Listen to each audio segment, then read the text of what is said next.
Bible is one of the oldest and most renowned texts known to man. There are many teachings and stories within the Bible. But how true and how valuable is this text exactly? People of faith, Christian faith, believe that the Bible is true, but that's never been that satisfying to me. I don't know what people who make that claim mean when they say the Bible is true. It's like, well, what do you mean exactly? There's all sorts of different kinds of truth. That's an interesting claim, but it's not very elaborated. It's insufficient. And you know, often what happens to Christians when they debate skilled atheists like Richard Dawkins is they treat the Bible like it's a scientific theory, and Dawkins just mops the floor with them because it's actually not a scientific theory compared to scientific theories. And so as soon as you go there, well, it's like a scientific theory. It's like, no, it's not. So does that mean it's not true? Well, it means that if the only thing you think is true is a scientific theory. Welcome to Seeking Wisdom, where we cover the wise teachings from the past and look at its application in the modern world. Today, we will evaluate the extent to which the Bible is true. Professor Peterson states that there are different kinds of truths. For instance, there are universal truths, such as Isaac Newton's laws of motion. Universal truths tend to be proven out by scientific theories because we can regularly and predictably observe them happen. For a better understanding, let's look at GCF's explanation of Isaac Newton's third law of motion. Newton's third law of motion. This is often called the law of action and reaction. According to Newton, for every action there is an equal and opposite reaction.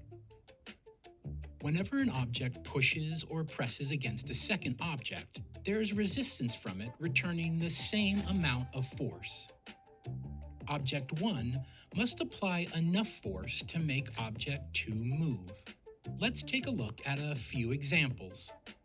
In order for rockets to reach space, they need to be propelled with a lot of force. Their engine is designed to expel gas downwards toward the ground. In this scenario, the ground is the second object.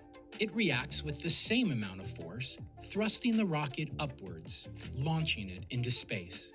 While the force of the rocket was aimed downward, the ground reacted by pushing it upward.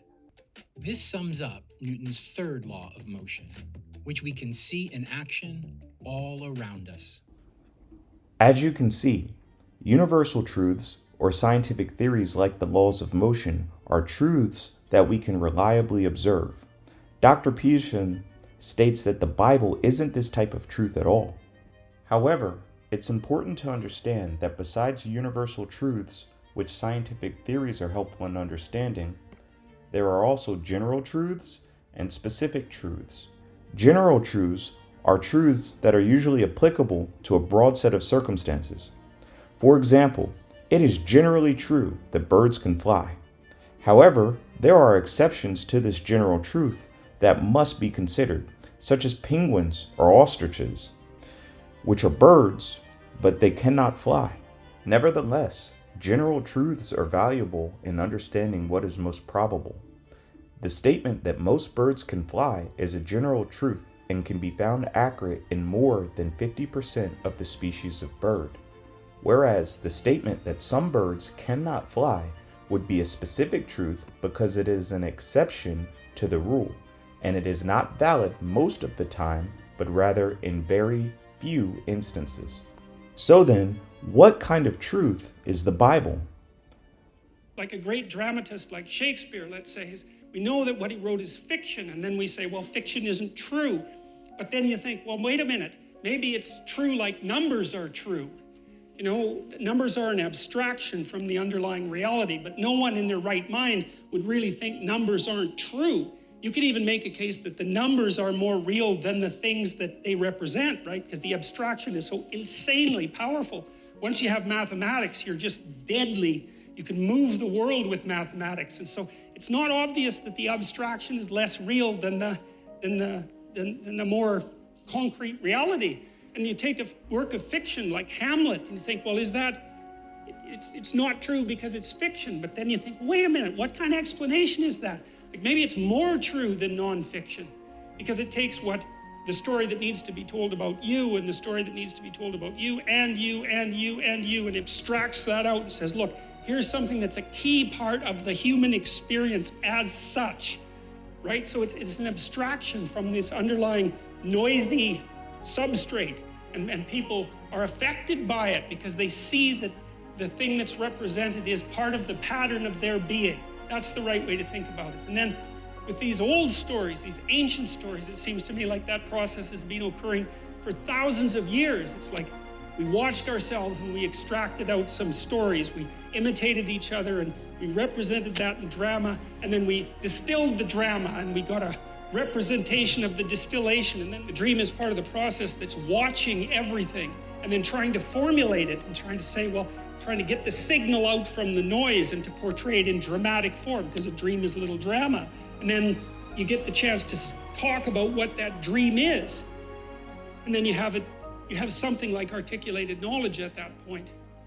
And so the Bible, I would say, it exists in that space that's half into the dream and half into articulated knowledge. It's something like that. And going into it to find out what the stories are about can aid our self-understanding. And then the other issue is that if Nietzsche was correct, and if Dostoevsky or Jung was correct, and Dostoevsky as well, without the cornerstone that understanding provides, we're lost. And that's not good, because then we're susceptible to psychic pathology. That's psychological pathology. You know, the people who are adamant anti-religious thinkers seem to believe that if we abandoned our immersement in the underlying dream, that we'd all instantly become rationalists like Descartes or Bacon, or, you know, intelligent, clear-thinking, rational, scientific people. And I don't believe that for a moment, because I don't think there's any evidence for it. I think we would become so irrational so rapidly that the weirdest mysteries of Catholicism would seem positively rational by contrast, and I think that's already happening. Peterson states that the stories in ancient text, but particularly the Bible, contain essential general truths that are necessary for navigating life. The stories in the Bible tell general truths about human nature and life that provide a compass for living properly. These stories are abstractions with underlying truths, just like numbers are abstractions with underlying truths. An in-depth understanding of numbers allows us to master how we live in the physical world, just like an in-depth understanding of the biblical stories allows us to master how we live our lives. Without the sort of truth that the biblical stories provide, we're actually lost morally and ethically. In fact, we actually become susceptible to psychological pathology, or we become prone to mental health disorders. Are we already seeing this happen in modern society? Anxious, depressed, powerless? Well, you're not alone. A growing number of people all over the world are dealing with mental health problems. In fact, since 1990, mental disorders have increased globally by 48%. Besides the direct health and social impact it has on individuals, this increase in mental health disorders is costing the global economy almost $1 trillion each year. This means that mental health can no longer be treated as an individual problem, but rather as a widespread public health issue. As our modern society has put more of its faith into science or universal truths, we have progressively lost sight of the wisdom contained in the biblical stories for ethical living. As a result, as Nietzsche and Jung predicted, without the guideposts that the biblical stories provide for life, we are prone to a rise in mental health disorders.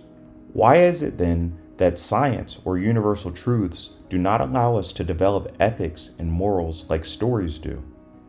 It's possible that there is a deeper truth than the scientific truth, which is the ethic that has to be there a priori before you can even begin to do science.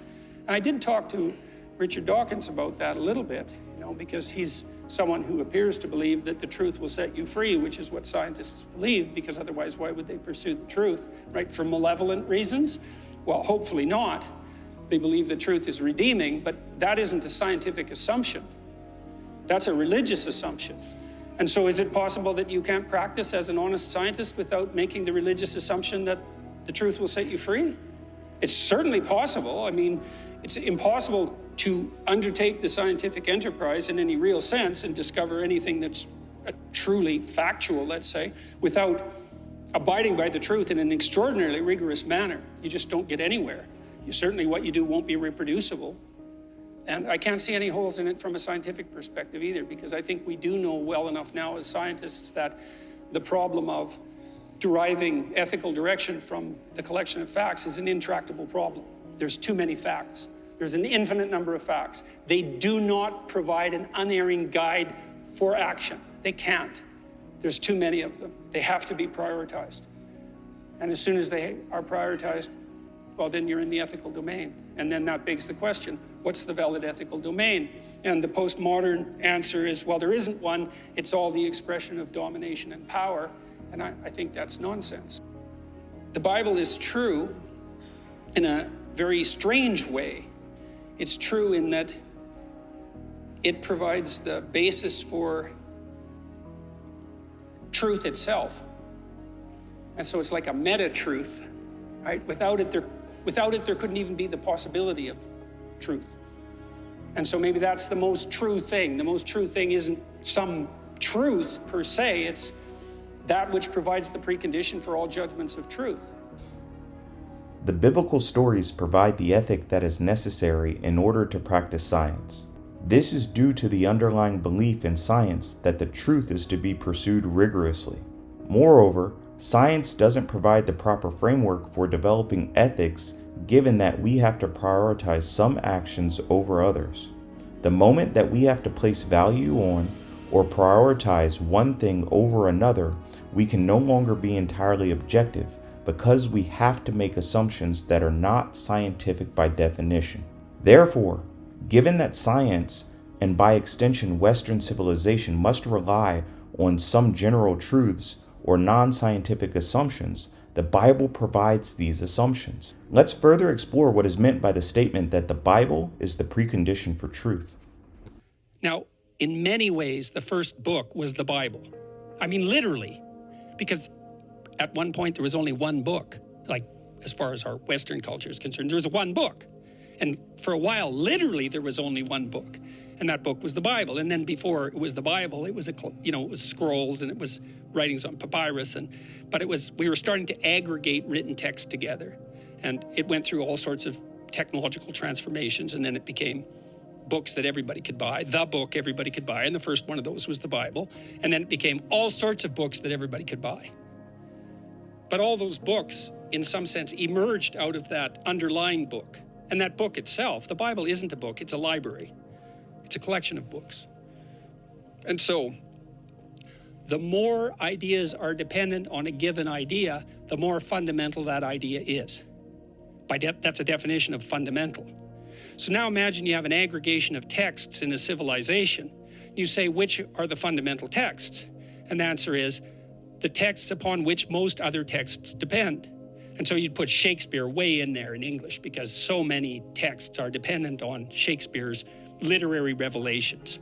And Milton would be in that category, and Dante would be in that category, at least in translation. Fundamental authors, part of the Western canon, not because of the arbitrary dictates of power, but because those texts influenced more other texts. And then you think about that as a hierarchy, okay, with the Bible at its base, which is certainly the case. Now imagine that's the entire corpus of linguistic production, all things considered. Now, how do you understand that? Like, literally, how do you understand that? The answer is, you sample it by reading and listening to stories and listening to people talk. You sample that whole domain. You build a low-resolution representation of that inside you, and then you listen and see through that. And so it isn't that the Bible is true. It's that the Bible is the precondition for the manifestation of truth, which makes it way more true than just true. It's a whole different kind of true. And I think this is not only literally the case, factually, I think it can't be any other way. It's the only way we can solve the problem of perception. The Bible is the precondition for truth because it is the foundation upon which Western civilization is built. Specifically, The text or set of books in the Bible are the most quoted and hyperlinked books in the world. This means that these set of texts have influenced the bedrock of not only our modern society, but also the conditions upon which the universal truths we have discovered have been built. As a result, our scientific discoveries have been founded upon the belief sets laid out in the Bible, one of the core tenets being that the truth will set you free. Without these more fundamental general truths, our society could not have emerged or progressed as it has, and therefore, the Bible provides the necessary conditions for the truth to prevail. In summation, 1. There are different types of truths, and understanding what each type of truth is, either universal, general, or specific, is helpful in navigating the physical, ethical, or personal domains. 2. The stories in the Bible tell general truths about human nature and life that provide a compass for living properly. These stories are abstractions with underlying truths, just like numbers are abstractions with underlying truths. 3. Without the guideposts that the biblical stories provide for life, we are prone to a rise in mental health disorders because we do not have a compass for living. In other words, we're lost ethically and morally. 4. The biblical stories provide an ethic that is necessary in order to practice science. This is due to the underlying belief in science that the truth is to be pursued rigorously. This makes the Bible the foundation upon which our civilization is built, which makes the Bible the precondition for truth. I really had a lot of fun in making this video. Thank you for watching Is the Bible True? And watch a couple clips in the process of making this video in our outro. Question, if you're going to live in the world and you're going to do it properly, what does properly mean, and how is it that you might go about that? Well, it's the right question, right? It's what everyone wants to know. How do you live in the world? Not what is the world made of. It's not the same question. There's more to your actions than you can understand. One of the things Jung said, I loved this when I first understood it. He said, everybody acts out a myth, but very few people know what their myth is. And you should know what your myth is because it might be a tragedy, and maybe you don't want it to be. And that's really worth thinking about because you have a pattern of behavior that characterizes you, and God only knows where you got it. Partly it's biological, partly it's from your parents, it's your unconscious assumptions, it's the way the philosophy of your society has shaped you, and it's aiming you somewhere. Well, is it aiming you somewhere you want to go? That's a good question.